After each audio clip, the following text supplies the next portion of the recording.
The Kawasaki H2 is one of the most powerful motorcycles to ever exist. The motorcycle is known for its amazing acceleration, speed, and handling. The term H2 has been taken from 1971's H2, which was a worldwide sensation for its intense acceleration.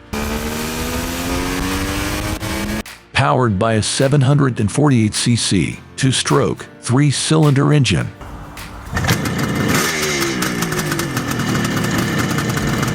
It was the fastest motorcycle of that time, and it took the world by storm when it arrived. Kawasaki well and truly set their stall out in the H2 brochure in 1972. Generally known as the Mach IV, the H2 was a scaled-up version of the 1968 H1, but while the design of the piston port triple was similar, everything was stronger. Of all the world's production models, it's the fastest thing, on two wheels. The H2 put out an eye-watering 74 horsepower from its triple cylinder. This may not sound much for a 750 today, but back in the early 1970s, most 750s barely made 60 horsepower, and the closest to the H2 was the vastly heavier Honda CB 750 with 67 horsepower. When it came to performance, there was absolutely nothing that could touch an H2 in 1972 and even 1973.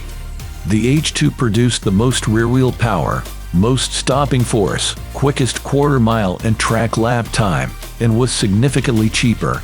The top speed was in excess of 200 km per hour, if you could hold onto the high handlebars and control the weaving.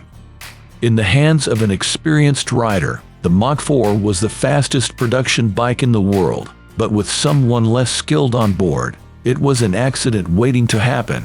It turned its nickname the Widowmaker all too often. By 1974, Kawasaki had made a few chassis alterations and tweaked the motor to tame the terrifying power delivery, but by the standards of the day, the H2 was still a hooligan. It wouldn't, however, be just its reckless reputation that sealed the H2's fate. By the mid-70s, the realities of an oil crisis and increasingly strict safety, environmental, and noise regulations meant the writing was on the wall for all the big strokers.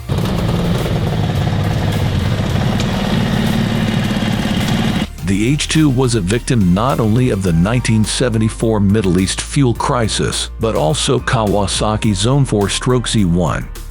Four-strokes were more fuel-efficient and environmentally friendly, and by 1976 they were much faster than any production two-stroke.